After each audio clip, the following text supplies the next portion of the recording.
쟁하고 애들 날올 거야.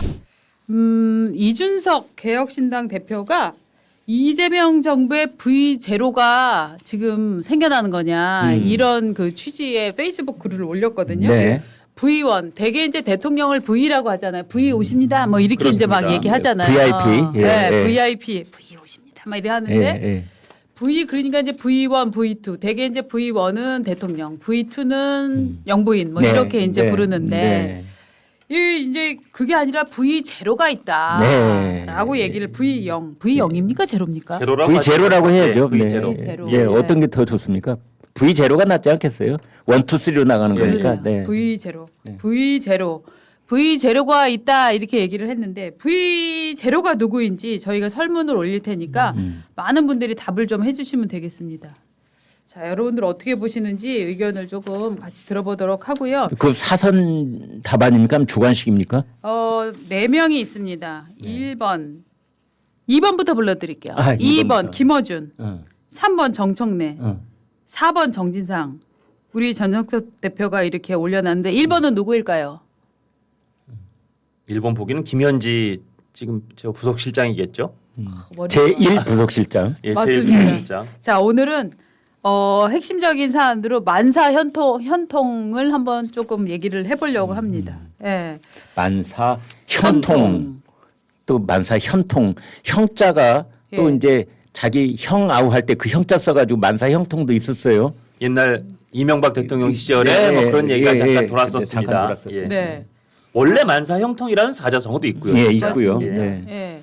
자, 만사 현통 이 얘기가 왜 나올런지 얘기를 한번 해보겠습니다.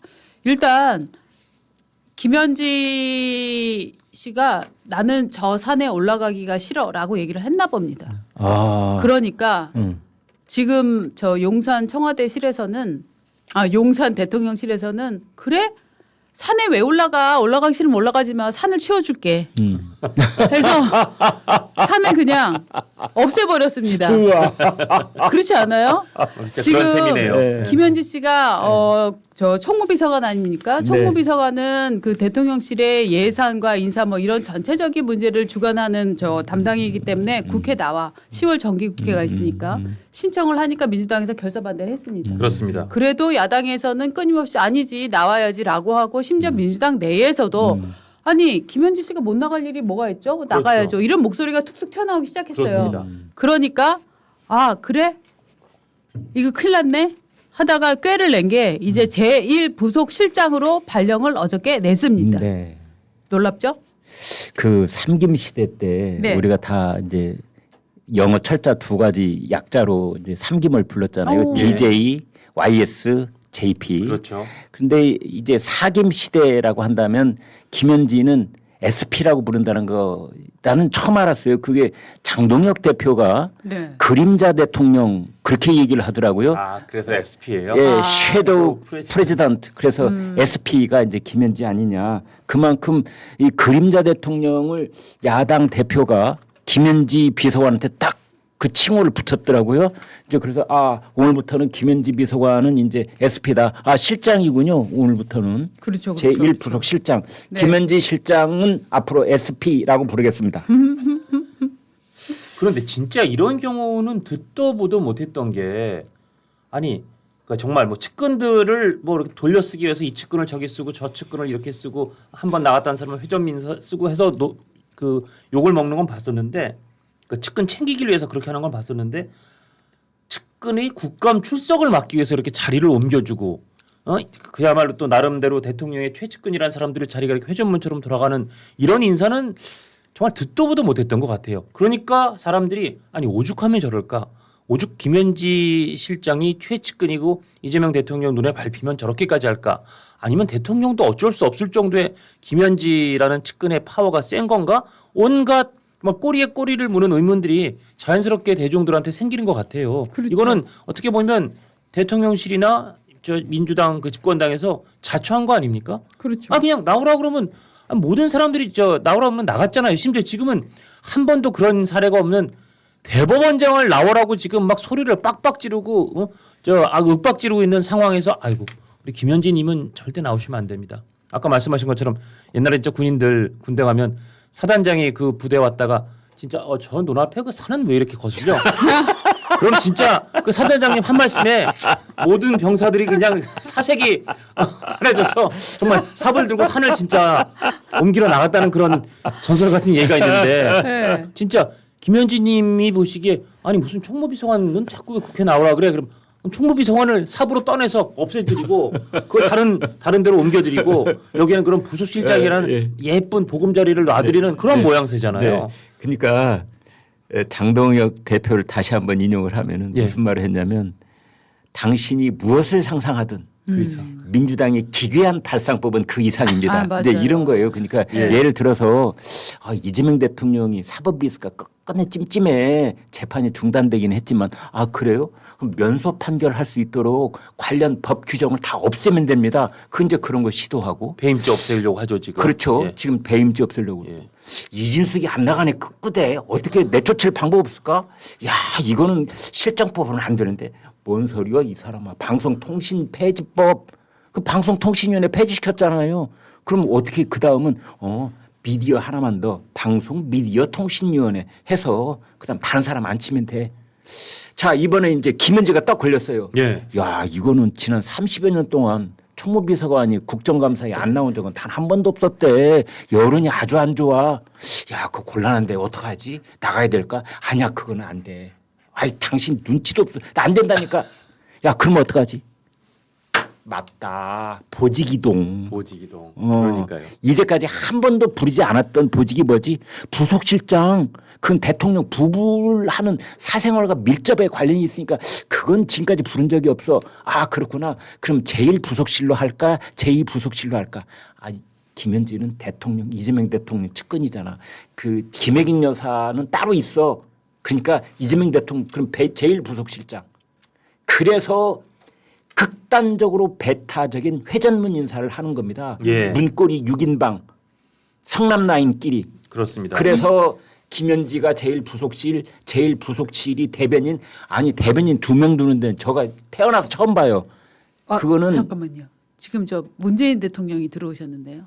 아, 문재인 그렇습니까? 대통령이 어. 이 상황을 두고 이렇게 얘기를 합니다. 뭐라고 그러니까 사람이 먼저입니다. 사람이 먼저인 법. 아니 그러니까 우리가 흔히 말하는 위인설관 이게 아니라 정말로 지금의 대통령실은 위인삭법을 하고 있다. 위인삭법 그렇죠. 예. 네. 삭법 사람을 위해서 예. 법을 지금 없애고 있어요. 예. 법도를 없애고 있고. 분명히 신통하십니다. 그렇죠. 저 지금 만들었어요. 위인삭법. 감히 천재라 칭하겠습니다. 죄송하고요. 까불어서. 아니 그런데 진짜로 듣다 보니까 지금 김선배 말씀하신 대로 이재명 정부에서 지금 벌어지고 있는 일은 법 시스템, 대한민국의 시스템보다 어떤 사람이 먼저인 그러네요. 정말 사람이 먼저네요. 사람이 먼저인 법이네요. 이제 거기서 말하는 사람은 예. 일반적인 통칭으로서의 사람이 아니라 네. 우리 사람. 그렇죠. 내 사람. 그러네요. 이거다 이런 거죠. 네. 앞에 그 생략된 사람이 먼저입니다. 내 사람이 먼저입니다. 네, 기업인보다 노조원이 먼저입니다. 이런 뜻입니다. 오, 네. 그러네요. 네. 정말 내 사람이 먼저다, 우리 사람이 먼저다. 그렇죠. 네. 결국 우리 편이 먼저다. 네, 네. 이렇게 정리가 되겠네요. 그러니까요. 근데 네. 그렇게 좀 웃으면서 정리를 해보려고 해도 야 국회 나오는 게 그렇게 싫어서 자리를 바꾸고 회전문 인사까지 해서 김현지님은 그렇게 결사옹위해야 된다. 도대체 왜 그러지? 왜 저렇게까지 해야 되지?라는 의문은 그렇죠. 지울 수가 없어요. 맞습니다. 저는 이 뉴스를 들으면서 네. 야 강원식 비서실장, 뭐 유성락 실장, 그다음에 우상호 정무수석, 네. 강유정 대변인 이런 사람들은 참 소태 씹듯이 입안이 아. 씁쓸했을 것 같아. 왜냐하면 네, 네. 야 우리는 김현지에 비하면 그냥 때깔 좋은 바지 저고리에 불과하구나.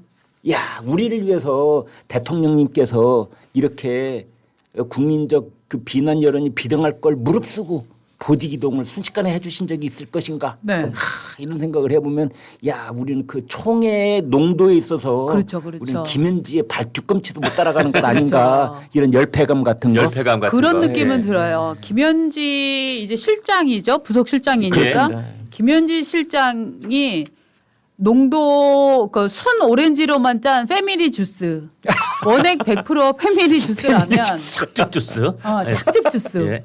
NFC 착즙 주스라면 이 다른 분들 네. 이 사람들은 2% 부족할 때 뭐 이런 거 아닐까? 네. 그렇죠? 그런 사람들이 네. 뭐 이 대통령실 출입 기자들의 많이 인용이 되고는 있으나 그렇죠. 야, 우리는 인용만 될 뿐. 네. 그래서 제가 때깔 좋다는 말을 쓴 겁니다. 그렇죠. 예. 그럴 그래, 뿐. 그래서 지금 이제 김현지 씨를 둘러싸고 돌아다니는 게 여러 추측이 있습니다.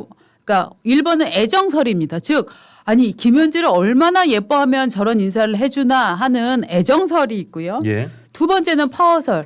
야 김현지가 마코에서 얼마나 힘이 막강하면 이렇게 빼돌리지? 이렇게 김현지가 나가기 싫다고 하니까 이거를 인사를 해주지라고 하는 파워설이 있고. 예. 그러니까 애정설하고 파워설은 저는 조금 더 다르다고 생각을 하는데요. 예. 실제로 이제 김현지 씨가 배우에서 뭐 이 인사 이 사람 장관 괜찮아. 이 사람 뭐 실장 이 사람 별론데 뭐 이렇게 파워를 발휘하기 때문에 요런 그 인사를 했다는 설도 가능하고. 아니 거기에 사실은 네. 부합되는 정황이 그때 강선우 여가부 장관 마지막까지 자리에서 버티고 있을 때 네.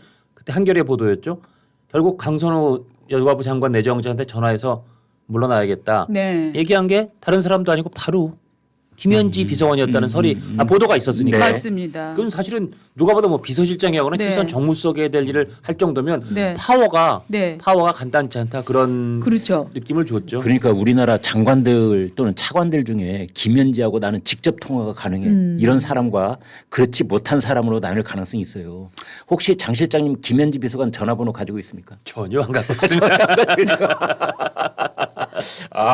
우리 박 국장님은 왠지 저 현지 번호 있죠. 현지 제 고등학교 동창 오현지.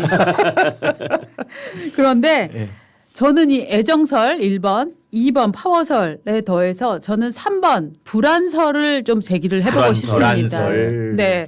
저는 지금까지 이제 애정설하고 파워설이 굉장히 막강하게 힘을 얻고 있지만 저는 3번 불안설이 어저께 이기인 개혁신당 사무총장의 페이스북을 보면서 야 이거 불안설이다 하는 느낌을 정리를 하게 되었어요. 네.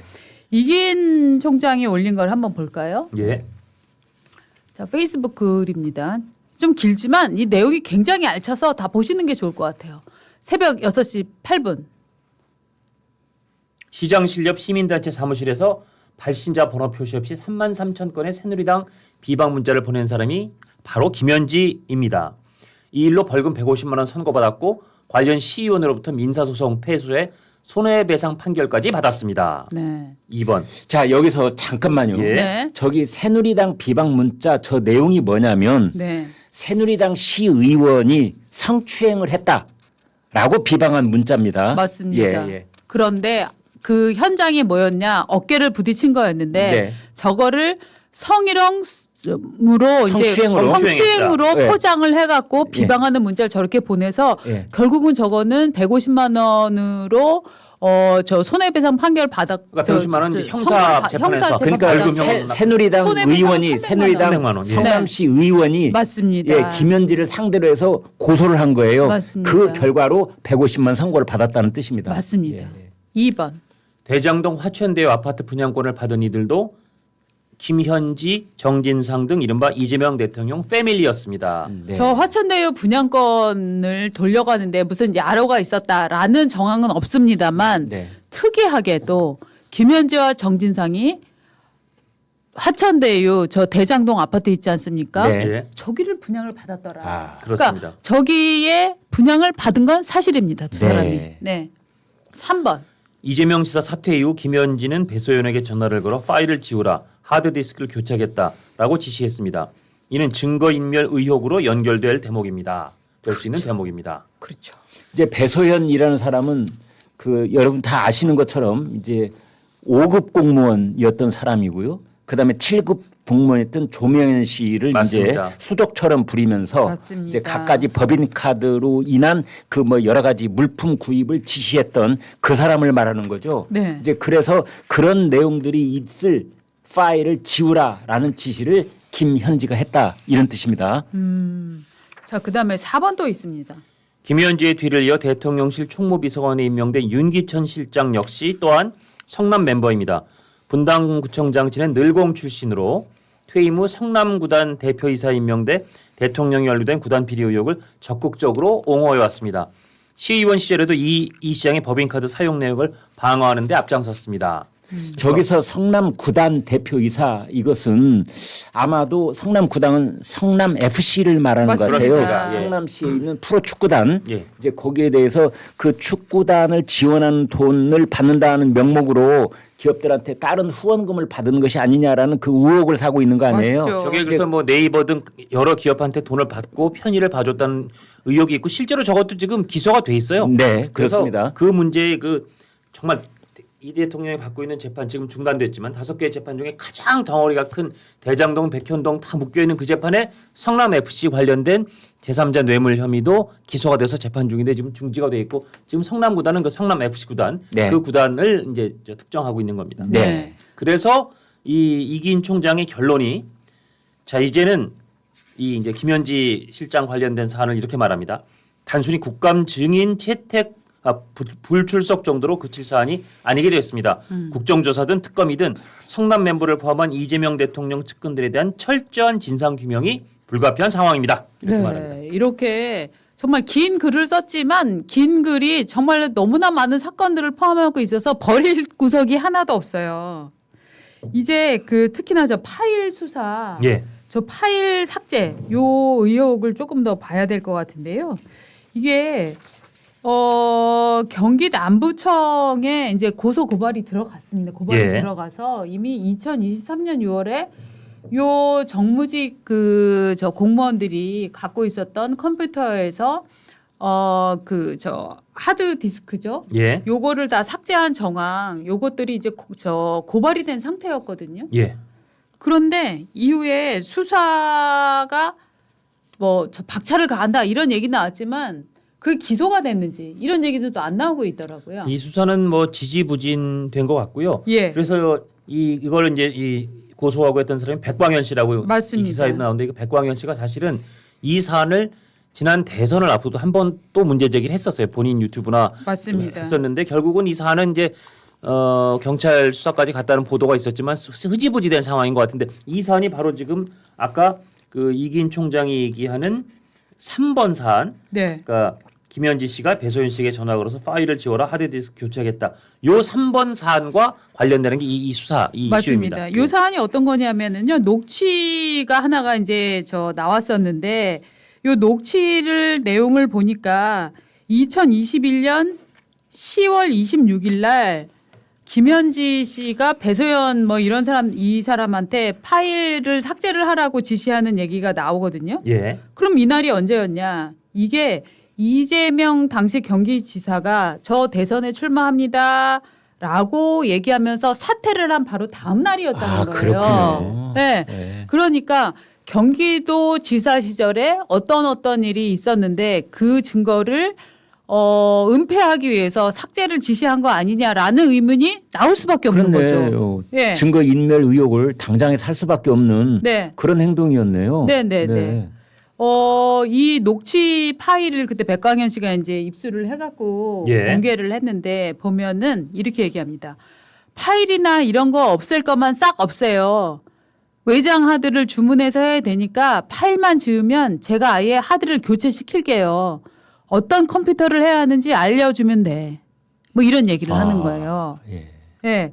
그런데 요게 이제 논란이 되니까 뭐라고 얘기를 했냐면 또 요 당시에 요런 얘기도 있네요.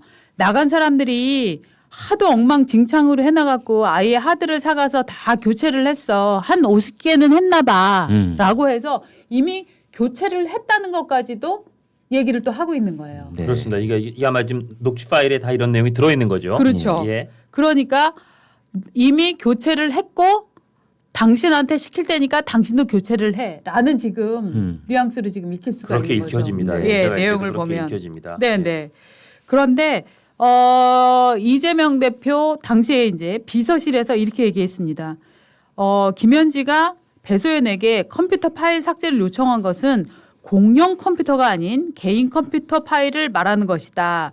의원 면직을 앞두고 공문서 무단 반출, 개인정보법 위반 등 우려해 주의 요청을 한 것에 불과하다. 이렇게 얘기를 했습니다만 네. 백강현 씨 같은 경우는 아니야. 이거는 굉장히 문제가 많은 사건이다. 네. 이거는 증거인멸, 그다음에 직권남용 권리행사 방해, 네. 그다음에 공용 전자 기록 손상 네. 이런 혐의가 있기 때문에 나는 이거를 고발을 하겠다라고 해서 도지사 비서실, 대변인실, 기획조정실, 총무과에서 근무한 정무라인 등 17명을 남부청 수사대에다가 넘기고 네. 이 중에 분명히 관련자들이 있을 테니 수사를 해주세요라고 당시에 고발을 한 사건입니다. 네. 네. 정권이 바뀌면 그 특검해야 될 사안 같습니다. 네. 네. 그렇죠, 그렇죠. 그러니까 그 이재명 그다음에 김현지 하드 교체 의혹에 관한 특별 검사 임명에 관한 법률, 예, 이거 발의해가지고 그렇죠. 예, 심의해서 표결해야 될 것 같습니다. 그렇죠. 근데 이게 지금 이기인 총장이 이렇게 다시 문제 제기하는 거를 우리가 들으면서도 고개가 끄덕여지는 게 아까도 말씀드린 것처럼 김현지 총무비서관을 임명했을 때까지만 해도 측근이니까 총무비서관 하나보다 해서 그때는 여기까지 사람들이 연결을 안 줬잖아요. 이기인 네. 총장은 얘기를 안 했는데 네. 아니 도대체 김현지가 뭐길래 김현지님이 누구시길래 왜 이렇게 총무비서관을 결사옹이 못해서 어떻게든 막아내려고 국감에 못 나가 국회에 못 나가게 하려고 하다가 결국은 자리까지 바꾸고 이상해도 너무 이상하다. 그렇죠. 그러다 보니까 이기인 총장도 자 여러분 이게 지금 국감 증인 뭐 막아주고 안 나가고 그런 문제가 아니라 다른 사안도 굉장히 있었어요. 제가 생각해 보니까 이게 정말 저 김현지라는 분은 보통 분이 아니고 파고 들어갈수록 뭔가 의혹이 있을 것 같다는 생각이 듭니다. 라고 다시 던진 거잖아요. 그리고 던진 걸 우리가 받아보기에도 그러네. 그때 우리가 조금씩은 알았던 얘기지만 다 묶어서 보고 보니까 야 김현지 부속실장은 정말 이재명 대통령한테 아까 말씀하신 아주 측근이어서 내지는 뭐 힘이 세서도 있지만 뭔가 서로 이렇게 도저히 풀 수 없는 고리처럼 연결된 각종 구석들이 있어서 그러니까 저렇게 보호해 주는 거야? 그렇다면 그거는 수사로 풀어야 되는 거 아니야? 여기까지 자연스럽게 가는 거죠. 맞습니다. 두 사람이 혹시 뭐 운명 공동체적 그런 서로 간에 어느 한쪽이 입을 열면 상대에게 치명상이 될 수도 있는 그런 정보를 공유하고 있는 그런 사이입니까? 이를테면 그런 의심까지도 자초했단 말입니다. 네. 예. 그래서 우리 송미자 구독자님께서 4번을 정해 주셨습니다. 4번 약점설. 아, 즉 1번 약점설. 애정설, 2번 파워설, 여기에 더해서 저희가 3번 불안설, 즉 뭔가 과거의 사건 때문에 대통령이나 대통령 측근들이 뭔가 불안한 거 아니냐. 제가 불안설을 제기했더니 무슨 소리야 이 아마추어들아. 내가 4번을 던질게.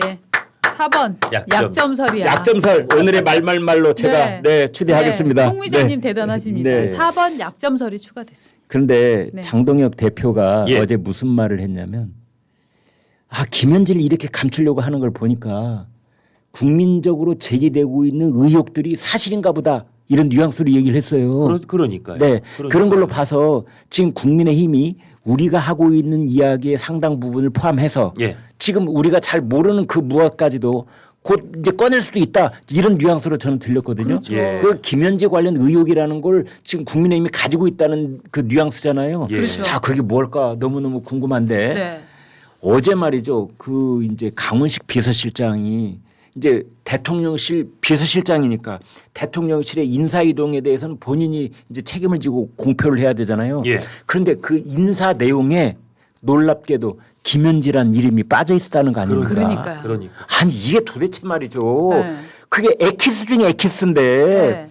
오늘 모든 언론이 어제부터 다 그게 일면 톱인데 그걸 빼놓고 인사 발령 그걸 기자들한테 공지를 하다니 기자를 개대주로 하는 겁니까 뭡니까? 그런 면도 있고 정말 강훈식 비서실장이나 대통령실이 목숨을 걸고 김현지 비서관, 김현지 실장은 어떻게든 노출 안 시키려고 그림자의 권역에 두려고 진짜 애쓰는구나 그런 느낌을 또 주잖아요. 아니 총무비서관 때 국회 안 나간다 그럴 때도 그 민주당이나 대통령실이 뭐라 그랬어요? 그 강훈식 비서실장이 다 답할 수 있어요. 그럼 최소한 그 말로 김현지 비서관은 강훈식 비서실장의 위에 있다는 얘기가 되는 거예요. 그분 말고 제가 다 답해 드릴게요. 그랬던 저 강훈식 비서실장이 발표하면서는 또 어떻게든 김현지 님의 이름을 가리려고 했다. 갈수록 이상해지 의심이 가는 거죠. 아까는 말이지 내가 법원 보고 애쓴다고 그러니까 나보고 뭐라고 그러니 방금 대통령실이 애쓴다고 그랬어요.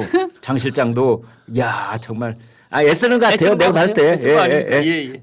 강원식 비서실장도 얼마나 곤혹스럽겠어요. 글쎄 말이에요. 조선시대 들어요. 말입니다. 네. 피휘라는 관습이 있었던 거 아십니까? 우와 오늘 뭐 문자 속이 뭐 이만저만 신통하신 거 아니네요. 피휘는 무엇이냐? 어. 왕의 이름을 함부로 거명하지 않는다. 그렇습니다. 왕하고 똑같은 한자 쓰면 절대 안 돼요. 이름을 그렇죠. 못 썼죠. 네, 네, 이름을 아예 못 쓰고 그리고 이제 이를테면 왕실 직원들도 김강일 임금님 이런 말을 쓸 수가 없어요. 그래서 네. 현명한 군주들은 네. 일반 그 사회에서는 쓰지 않는 아주 아주 희귀한 한자를 독특한 썼죠. 그러니까 일반 네. 사대부 가문에서는 쓰지 않는 그런 한자를 갖다 쓰는 거예요. 네. 그거를 서로 충돌 안 생기게 해주려고. 네. 그래서 피휘라는 게 있었는데 아, 이게 뭡니까? 김현지님은 왜 이름도 강훈식 비서실장이 거론할 수 없는 분이었는지. 그러니까 이름도 거론 못하는. 이름도 그러나 그 얘기 하시려고 참, 홍길동의 아버지라 부르지 못한다더니 부하라고 부르지 못하는. 그러니까 부하가 아닌 거지. 그렇죠. 강 실장이 그렇죠. 강훈식 실장이 네. 참 나는 안쓰럽다는 생각이 들 정도가 되는 게 뭐냐면 되게 인사 발표를 할 때는 직접 마이크 앞에 서가지고 이렇게 얘기하거든요. 예, 예. 기자들 질문도 받고 근데 어제는 서면 브리핑으로 하더라고요. 근데 기자들 앞에 서지 않겠다 그런 뜻 같아요. 그렇죠. 그런데 이게 이제 이기인 총장이 쓴 얘기를 보면 시장 실력 시민단체 사무실에서 발신자 번호 없이 33,000건의 새누리당 비방 문자를 보낸 김현지 건. 이 건은 제 기억으로는 한 2014년 정도 되는 것 같은데 맞나요? 시점은 제가 지금 한번 찾아보겠습니다. 예.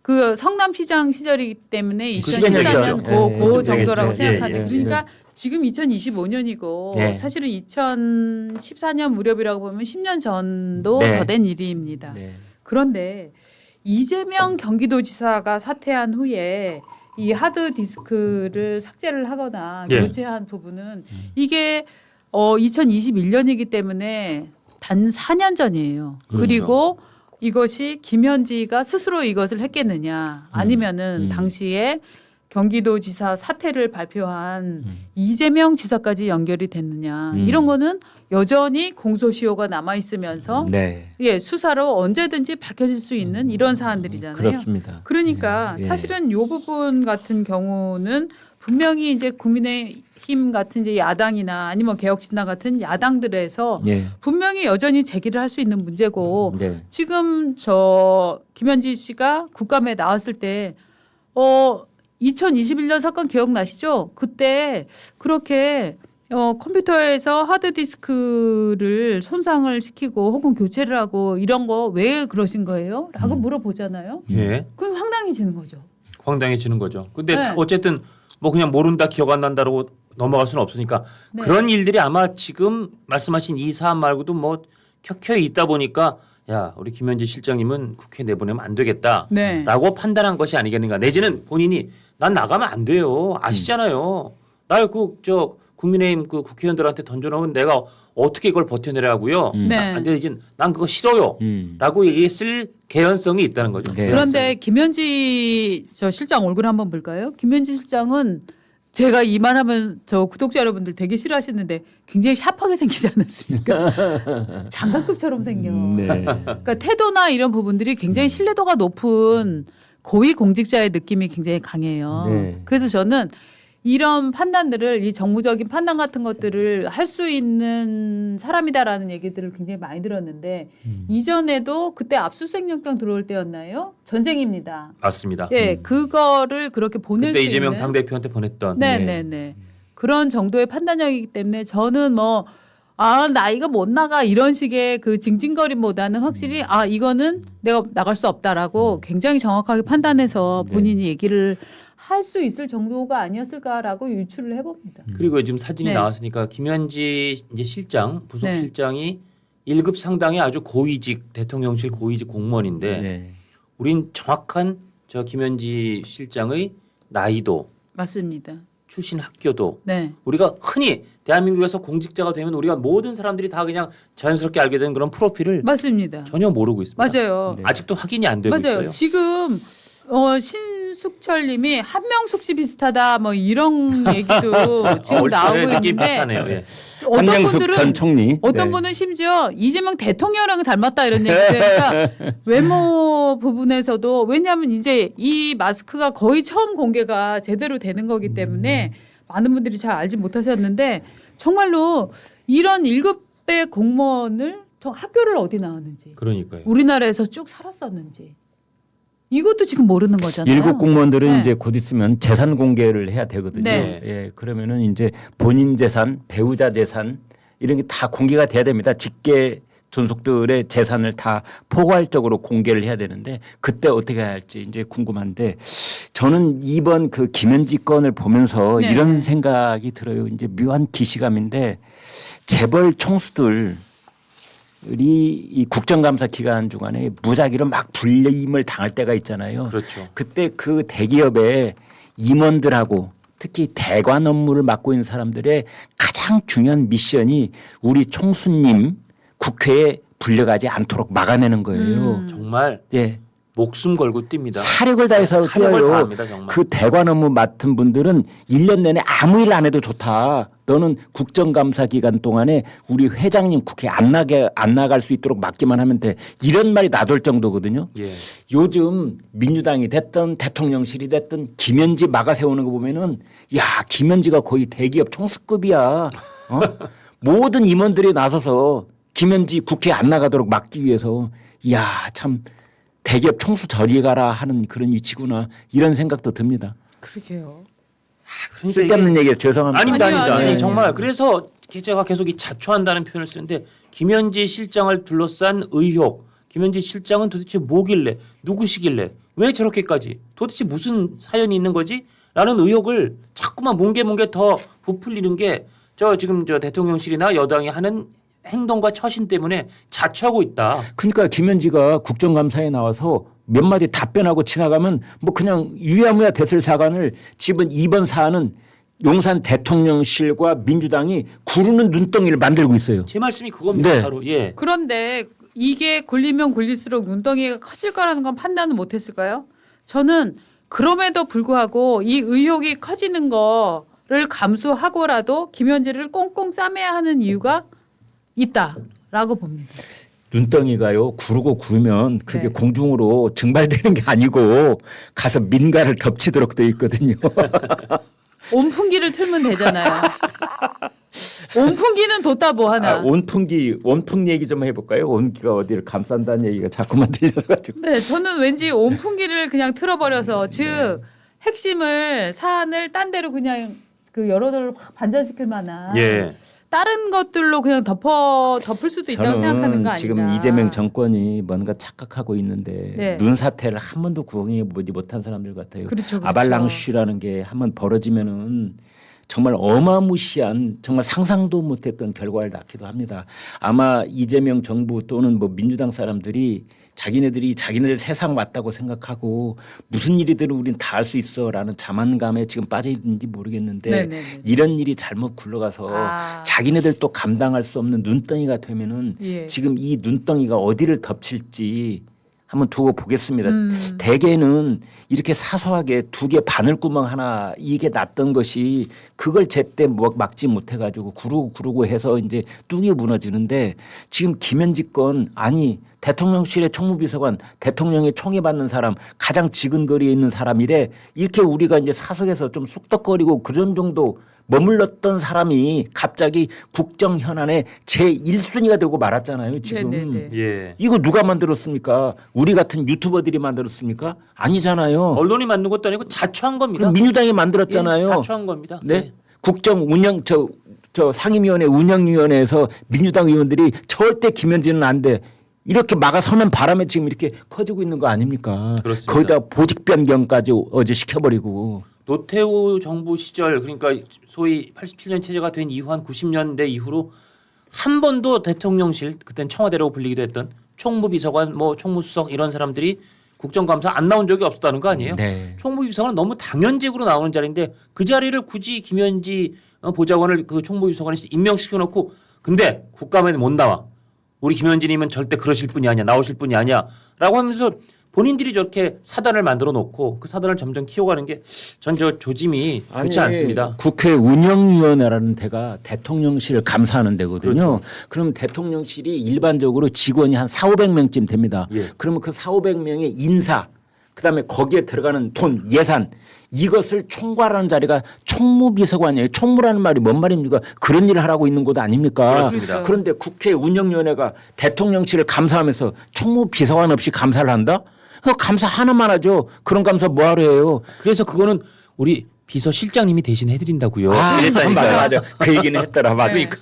아니 근데 저는 이 김현지 씨의 능력을 상당히 높이 평가를 하는 게 뭐냐면은 이 성남 괴문자 사건이 있지 않습니까? 네. 이거 아까 얘기 33,000 건. 33,000 건. 요게 어떻게 되냐면은 이게 제가 연도 확인이 잘 안 되는데 누가 연도 좀 확인을 해봐 주십시오.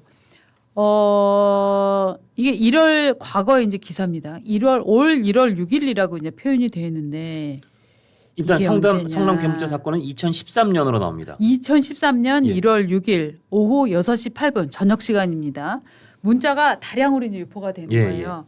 문자 내용은 충격 성남 새누리당 의회 파행 해외여행 박땡땡 김땡땡. 그러니까 박땡땡 김땡땡은 해외 여행 가느라고 의회가 파행됐다. 예.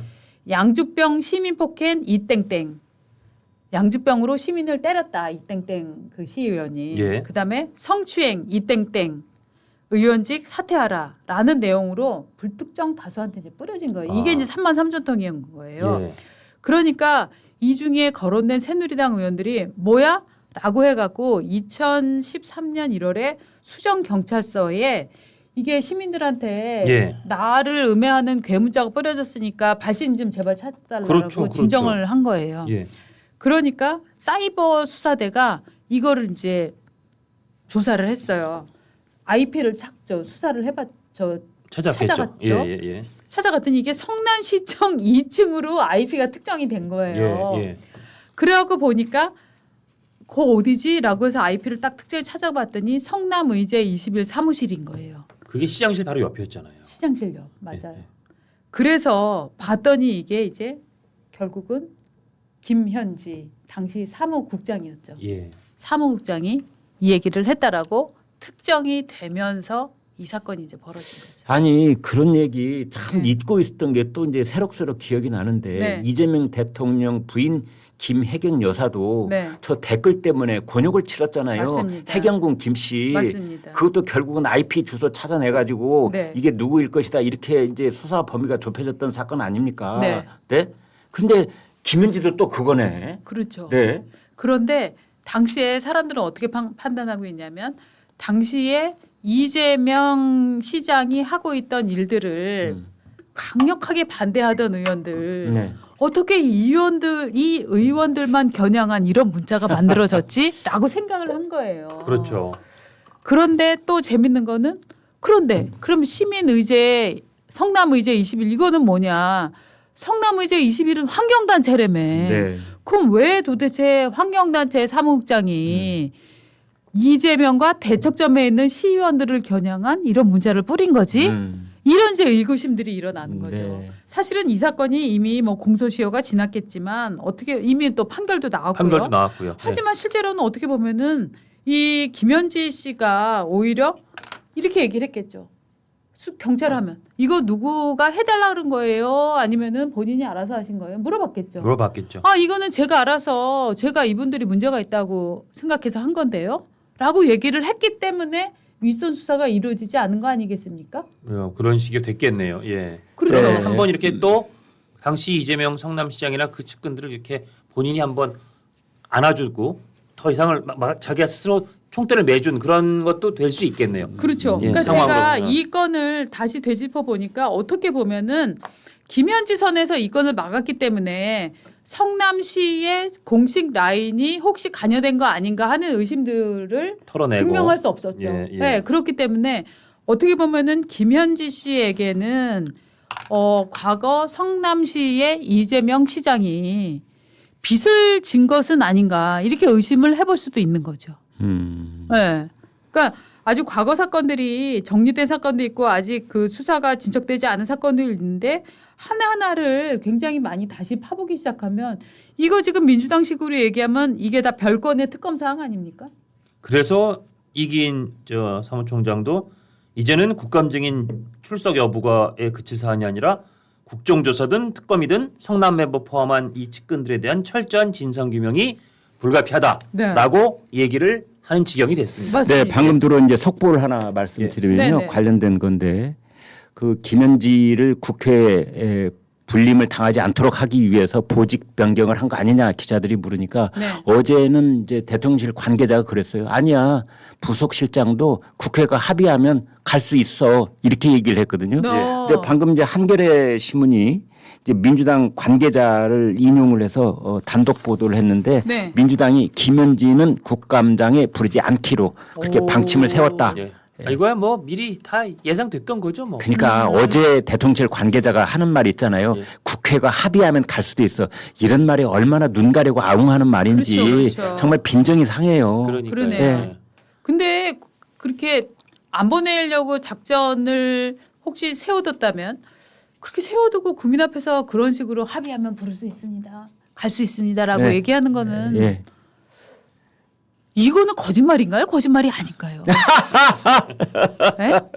미필적 거짓말이야? 미필적 허위 사실 유포라고나 할까. 네.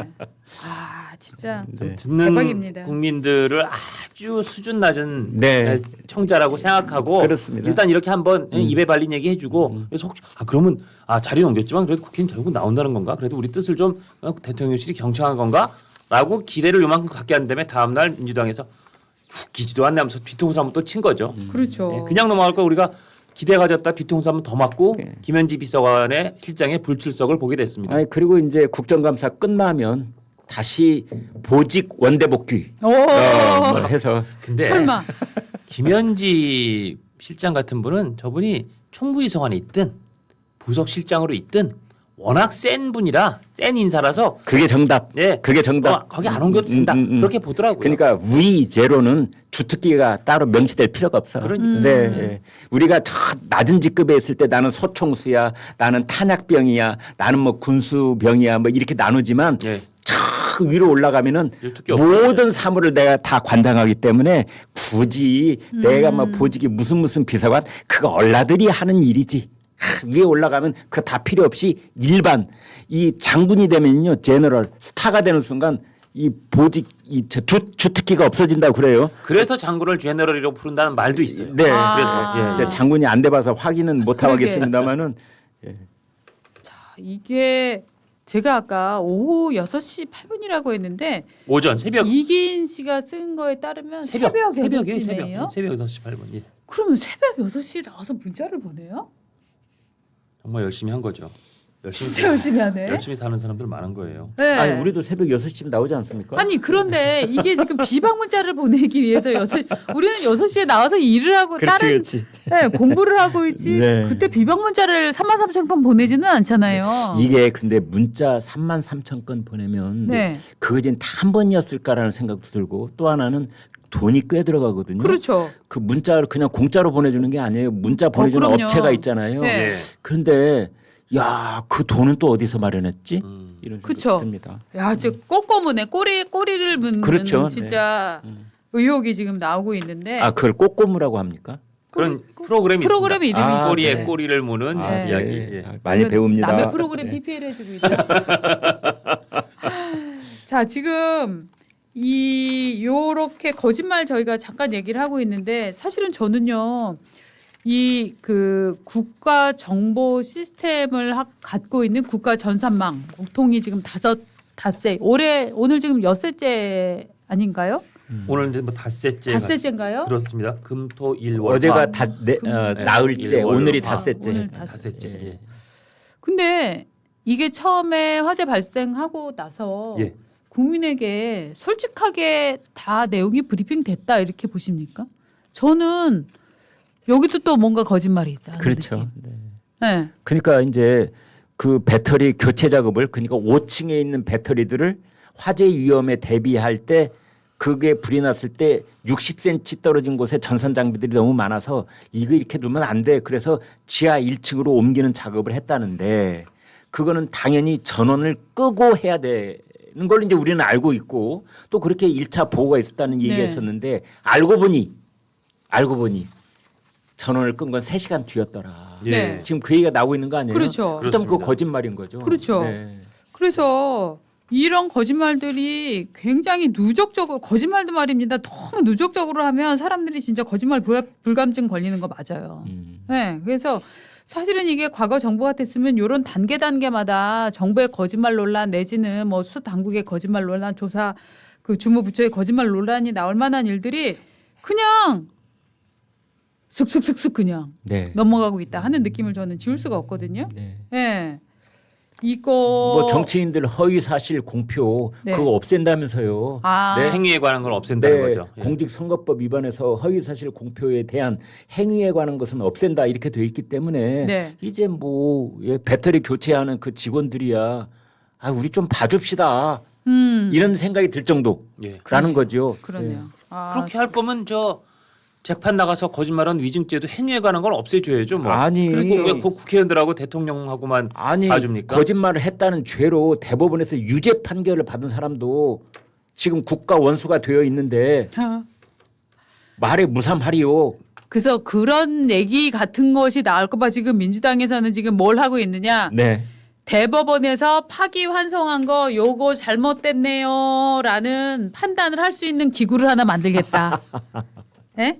그래서 따로 만들면 돈 들어가니까 그냥 기왕에 헌법재판소 있잖아. 예. 거기서 그냥 대법원 판단이 맞았는지 틀렸는지 요거 다시 한번 검사나게 하지라는 실질적 이제 사심제를 만드는 방안을 지금 추진을 하고 있습니다. 그러게 말이에요. 그렇습니다. 네.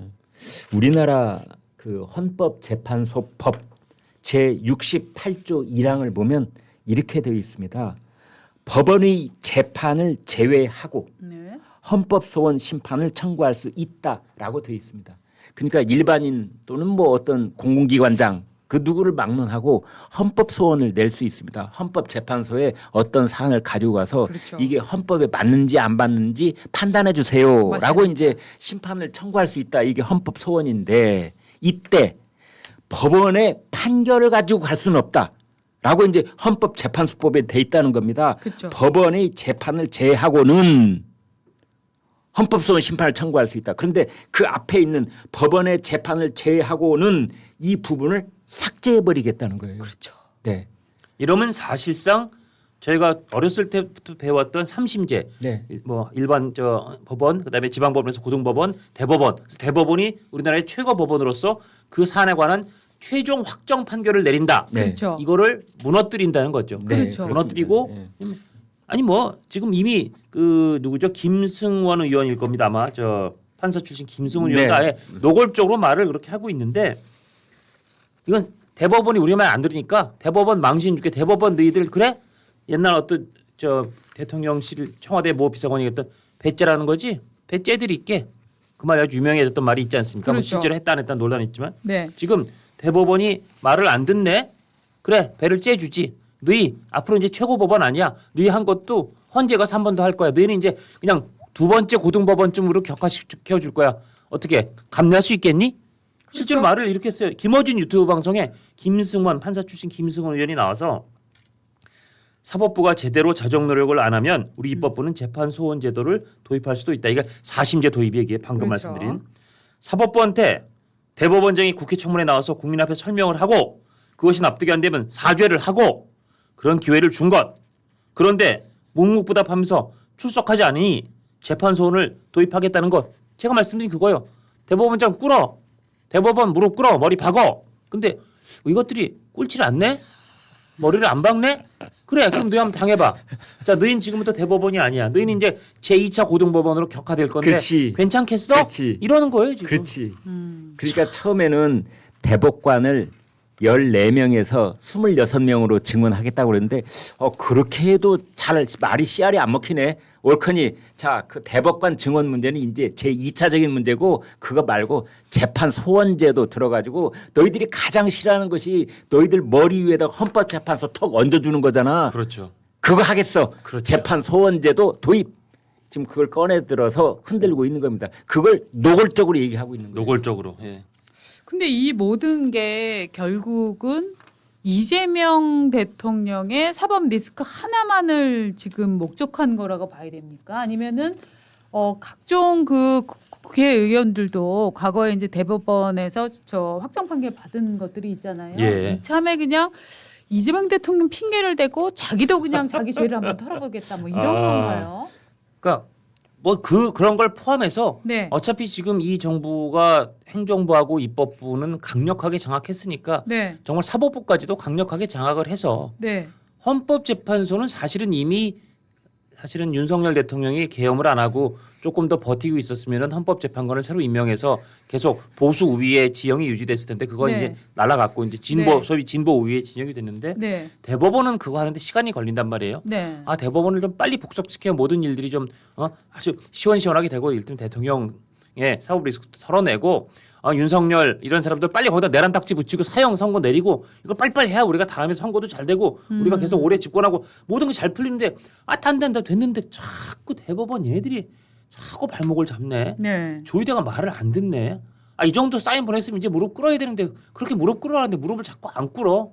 그러다 보니까 말씀드린 걸 다 종합해서 자 안 되겠다. 애들한테는 그냥 회초리 갖고는 안 되겠네. 자 갖고 와라. 골프채 갖고 와라. 골프채. 몸에 영화의 한 장면 같아. 네. 그런 것 같아요, 진짜. 아니, 제가 받아들이기엔. 예. 그렇다면 저는 이런 생각이 들거든요. 이런 식으로 우리나라의 정말로 상권 분립과 또 법원에서의 삼심 체계 이거를 흔드는 이런 정말 나라의 시스템을 파괴하는 이런 법들을 민주당이 자기네가 180석을 갖고 있다고 이렇게 밀어붙인다면 정말 나라가 우리의 이제 법치 체계가 흔들리는 거 아닙니까? 네. 그러면 저는 이런 법치 체계를 흔들리게 놔둘 게 아니라 아예 차라리 조금 비굴하지만 민주당은 무죄법을 하나 만들면 어때요? 네. 아니 그 지금 말씀 잘해 주셨는데 국민의힘 송원석 원내대표가 뭐랬느냐. 네. 차라리 네. 이재명 대통령 영구 무죄법을 만들어라. 이미 얘기를 하셨군요. 뭐 거의 이 텔레파시가 오고 가는. 그러니까요. 아니 이게 누구나 상식적으로 네. 그냥 생각할 수 있는 맞습니다. 것 같아요. 네. 차라리 이재명 이렇게 영구 애들로 다닐 무죄법. 필요가 뭐가 있어. 네. 해석하느라 골치 아프게. 그렇죠, 그렇죠. 네. 이재명 영구 무죄법을 만들라. 네. 진짜 차라리 그게 나은 거 아닙니까? 그렇게 털고 대신 시스템만으로 좀 여긴 보존을 유지시켜줘. 하자. 그러니까요. 네. 네. 차라리 그게 좀 솔직하고. 네, 저는 이런 생각도 들어요. 이제 앞으로 시간이 좀 흐르면 예. 이런 일이 자꾸만 쌓이다 보면 이제 민주당도 귀찮아질 거예요. 네. 그 매번 법 해가지고 야당 의원들하고 충돌하고 야당 의원들 전부 다 퇴장하고 우리끼리 법 상임위 통과시킨 다음에 본회의 올리고 이거 너무나 좀 너저분하지 않냐? 걸레 조각 같아. 그냥 단일법으로 하나 만들자. 그렇죠. 예, 뭐 그런 시점이 올 수도 있겠다라는 생각이 들어요. 그렇죠. 네. 차라리 그게 솔직한 것 같아요. 아예 차라리 이재명 영구 무죄법 혹은 민주당 영구 무죄법을 만들어 갖고 국민 앞에 한번 던져보죠. 네. 그래 민주당이 그래도 국힘보다 좋은 사람들이고 난 이 사람들 다 사랑하니까 이 사람들은 무슨 죄를 지어도 나는 절대로 법원에서 형을 받으면 안 된다고 생각해. 라고 생각하는 사람이 국민의 50%를 넘으면 우리는 그렇게 그냥 가는 겁니다. 네. 네. 자, 우리가 지금 설문조사 이준석은 이 사람이 이재명 정부의 V0라고 했습니다. 누구일까요? 자, 정진상 1%, 1%. 정청래 민주당 대표 이거 보면 빡치시겠네요. 네. 1%, 1%예요? 김어준 좌절하겠네요. 4%. 김현지 94%. 아마 네. 오늘 이제 저희가 김현지 씨 얘기를 집중적으로 했기 때문에 네. 이런 그 영향이 결과가 나온 것 있겠죠. 같아요. 예. 네.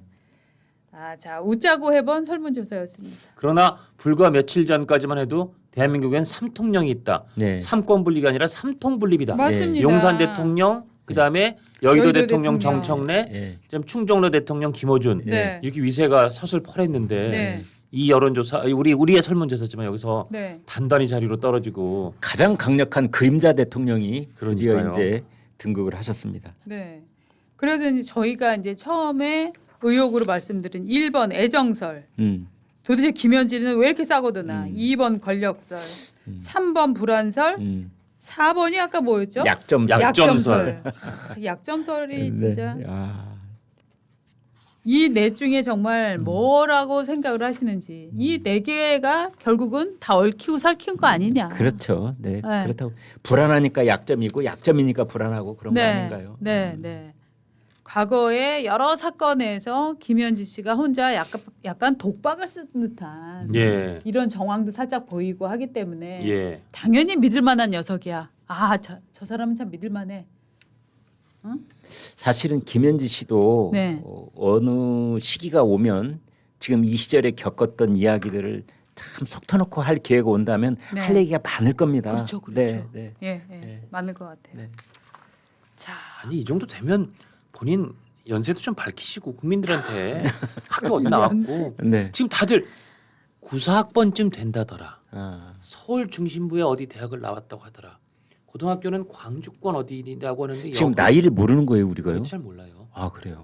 그다음에 남편은 세무 쪽 일을 하는데 이번 이재명 대통령 저기 임기 시작된다면 그 세무 관련된 법인문을 닫았다더라. 뭐 이런 설만 돌고 있지 하나도 지금 팩트로 확인된 게 없어요. 네. 이것도 참 되게 기이한 현상이에요. 남편이 세무사 회계사 뭐 이런 얘기가 그런 지금 있죠. 돌고 있는 거죠. 있죠. 예, 그래서 그러나 확인된 바는 없고. 그 하여튼 뭐 이 법인을 하여튼 문을 일단 좀 닫았대요. 세무 회계라는 말이 등장을 하면은 갑자기 차원이 다르게 민감해집니다. 그러니까 어떤 공직자, 어떤 기업인 또는 어떤 그 사회적으로 다 알려진 연예인, 스포츠인 그 사람의 가장 민감한 단어 중에 하나가 세무와 회계입니다.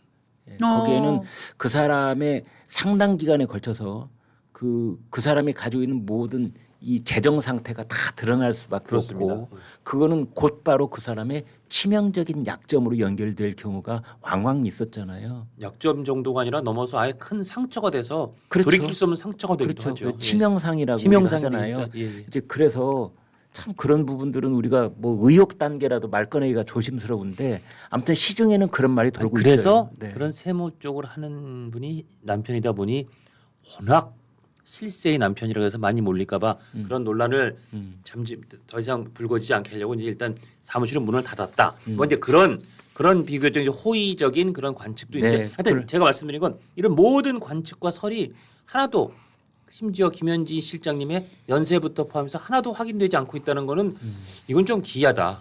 근데 만일 김현지 연세를 실장 고려해 볼까요?